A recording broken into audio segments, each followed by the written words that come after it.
नमस्कार साथियों, आप सबका स्वागत करते हैं आपकी अपनी इस खूबसूरत से प्लेटफॉर्म जिसका नाम है विद्यार्थी अपडेट। और साथियों, आज हम शुरू करें जैन धर्म को। जैन धर्म के बारे में विस्तार से समझेंगे और जैन धर्म के उन सारे बिंदुओं को समझेंगे जिस बिंदु से परीक्षा में प्रश्न पूछे जाते हैं। तो जैन धर्म को पूरा हम खत्म करेंगे इस क्लास में। तो चलिए शुरू करते हैं।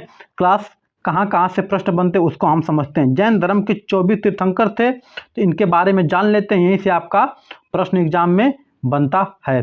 तो जैन धर्म के जो पहले तीर्थंकर थे इनका नाम था ऋषभ। इनके बारे में बहुत बार प्रश्न पूछा जा चुका है एग्जाम में।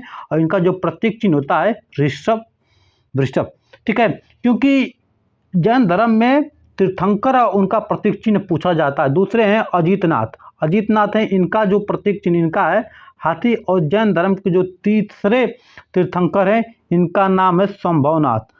जैन धर्म के तीसरे तीर्थंकर इनका नाम है संभवनाथ और इनका प्रतीक है घोड़ा। इनका का प्रतीक है अश्व घोड़ा। और जैन धर्म के जो चौथे हैं इनका नाम है अभिनंदन और इनका क्या है बंदर। अभिनंदन क्या है प्रतीक चिन्ह बंदर।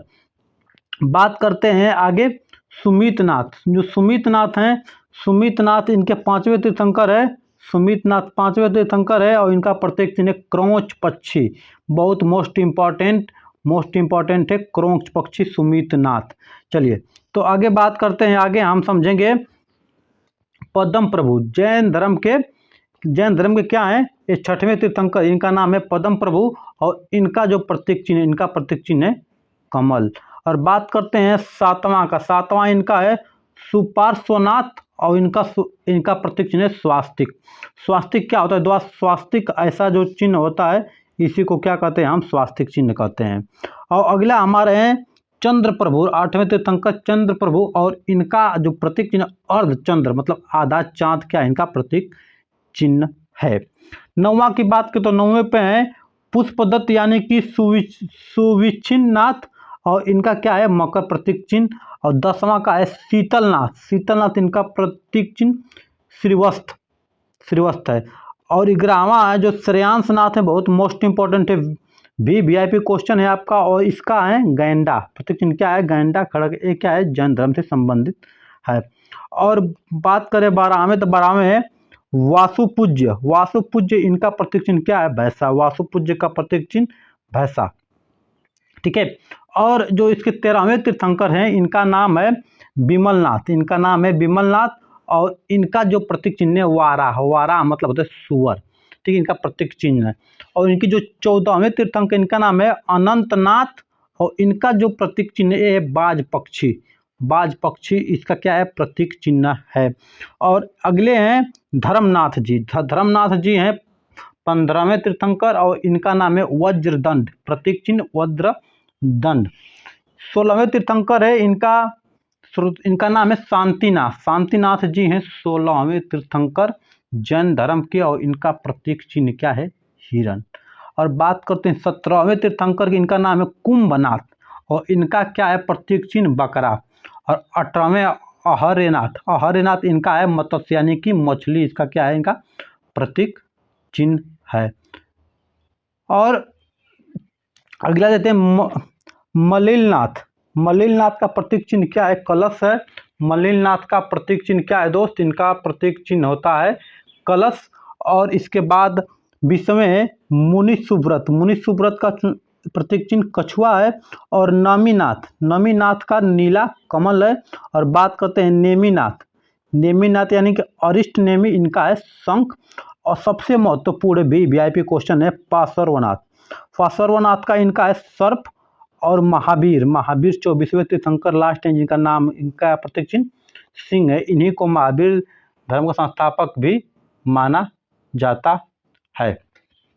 चलिए इनके बारे में और कुछ समझते हैं जैन धर्म से। ठीक है, महावीर स्वामी का थोड़ा परिचय जान लेते हैं क्योंकि यहीं से आपका प्रश्न पूछा जाता है। तो इनका जन्म होता है 599 ईसा पूर्व में। इनका जन्म स्थान है कुंडलग्राम वैशाली जिला में जो बिहार में पड़ता है। और इनके पिता का नाम सिद्धार्थ जो ज्ञात्रिक कुल के प्रधान है इनके पिता।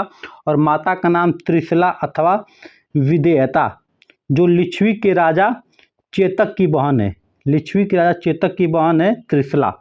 इनका बचपन का नाम वर्धमान था। महावीर जी का बचपन का नाम वर्धमान था और इनकी पत्नी का नाम था यशोदा। पत्नी का नाम यशोदा, जो कुंडीय गोत्र की कन्या थी। और जो इनके पुत्र का नाम है ओरोज्या अथवा प्रियदर्शना। प्रियदर्शना इनके पुत्री का क्या है, नाम है। इनके दामाद एवं प्रथम शिष्य जमाली। पूछा जाता है जैन महावीर स्वामी के जो प्रथम शिष्य क्या नाम है, जमाली नाम है। इनके दामाद भी हैं, इनका प्रथम शिष्य भी है। इनकी जो ज्ञान की प्राप्ति हुई थी जिरिम्बिक ग्राम के समीप ऋजुपालिका नदी के तट पर। ऋजुपालिका नदी के तट पर साल वृक्ष के नीचे इनको ज्ञान की प्राप्ति हुई थी। ठीक है, प्रश्न पूछा जा चुका है कि महावीर स्वामी को ज्ञान की प्राप्ति किस नदी किनारे, तो ऋजुपालिका नदी के तट पर साल वृक्ष की नीचे। ये जो प्रथम उपदेश दिए थे राजगिरी में बराकर नदी तट पर दिए थे। मतलब राजगिरी में, ये बिहार में है, बराकर नदी तट पर दिए थे। और उपदेश दिए थे किस भाषा में, प्राकृत भाषा में दिए थे, जिसको अर्धमगधी भी कहा जाता है। प्राकृत भाषा को अर्धमगधी भी कहा जाता है। इसमें उपदेश देने वाले कौन थे, महावीर स्वामी। इनकी मृत्यु होती है 527 ईसा पूर्व में पावा के मल्ल में मलगढ़ राज्य के षष्ठीपाल के राजप्रसाद में। आपसे ये पूछता पावा में क्या आएंगे, पावा में इनकी क्या हुई, मृत्यु होती है किनकी, महावीर स्वामी की। तो हम समझे हैं महावीर स्वामी से जो भी प्रश्न बनते हैं इसी स्लाइड से प्रश्न बनते हैं।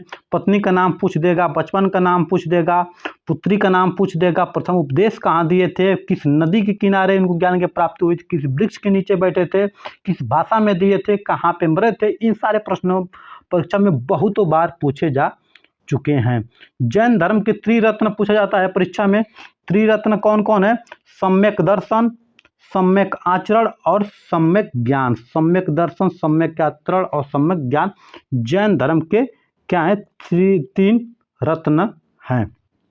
चलिए, जैन धर्म के 5 महाव्रत इसके बारे में जानिए, क्योंकि 5 महाव्रतों से भी प्रश्न पूछा जाता है। तो एक है सत्य, दूसरा अहिंसा, तीसरा अस्तेय, चौथा है अपरिग्रह और 5वां है ब्रह्मचर्य। ये 5 महाव्रत है जैन धर्म से संबंधित। सत्य, अहिंसा, अस्तेय, अपरिग्रह और ब्रह्मचर्य, ये 5 महाव्रत है जैन धर्म से। जैन धर्म के संप्रदाय के बारे में बात करें तो जैन धर्म के 2 संप्रदाय, एक श्वेतांबर और एक है दिगंबर।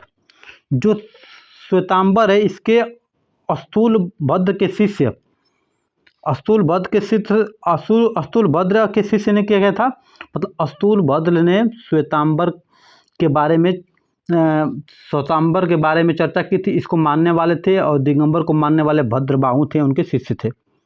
तो अस्तूलभद्र के शिष्य जो हैं, जो श्वेतांबर का मतलब है कि सफ़ेद कपड़ा, यानी कि श्वेत वस्त्र क्या करना, धारण करना। और दिगंबर का मतलब बिना वस्त्र के निर्वस्त्र रहना दिगंबर है। तो जैन धर्म के दो संप्रदाय, श्वेतांबर और दिगंबर। चलिए बात करते हैं अस्तूलभद्र के शिष्य कौन कौन थे जो श्वेतांबर को मानने वाले थे। एक थे पुजेरा, ये कहाँ के, डेरावासी के। दूसरा है डुडिया स्थान कवासी।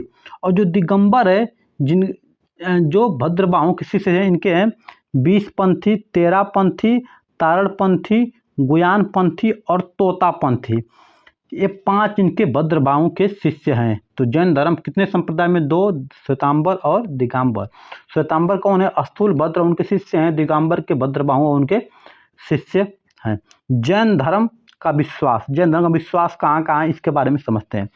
वेदों की अपौरुषेयता का स्वीकार नहीं करता है। वेदों की बातों को बौद्ध धर्म, जैन धर्म नहीं मानता है और ईश्वर को भी नहीं मानता कि ईश्वर था। इस मान्यता को जैन धर्म नहीं मानता है। और आत्मा में विश्वास मानता है। पुनर्जन्म और कर्म पर विश्वास मानता है। पुनर्जन्म होता है और जो है जैसा हम कर्म करेंगे वैसा हमारा दोबारा जन्म होगा, पुनर्जन्म होगा, ऐसा जैन धर्म मानते। जैन धर्म की संगतियाँ कितनी हुई थी, इनकी संगतियाँ 2 हुई थी। प्रथम संगति हुआ 300 ईसा पूर्व में और स्थान था पाटलिपुत्र, जो वर्तमान क्या पटना है। और उसके अध्यक्ष थे अस्तूलभद्र, ठीक है। और द्वितीय बौद्ध संगति हुई थी 512 ईसा पूर्व में और इसका स्थल है वल्लवी है, जो क्या है, क्षमा श्रावण यानी कि देवार्धिगढ़ क्षमा श्रावण में क्या है, दूसरी बौद्ध संगीति जैन संगीति हुई थी। तो जैन धर्म से यहीं से आपके प्रश्न बनेंगे, इससे अधिक प्रश्न नहीं बनेंगे। अगर आप क्लास की PDF नोट्स पाना चाहते हैं तो आप वीडियो के डिस्क्रिप्शन में टेलीग्राम चैनल का लिंक मिल जाएगा, आप वहां से जुड़ के अपना जो भी डाउट हो डाउट वहां कर सकते हैं, आपको डाउट दूर किया जाएगा। नहीं तो आप कमेंट भी कर सकते हैं। और वीडियो अच्छी लग रही है तो जरूर शेयर करें ताकि किसी भी आपके भाई बहन को इससे मदद मिल जाए और आने वाले परीक्षा को क्रैक कर सके। चलिए मिलते हैं अगले वीडियो में। नमस्कार, जय हिंद, वंदे मातरम।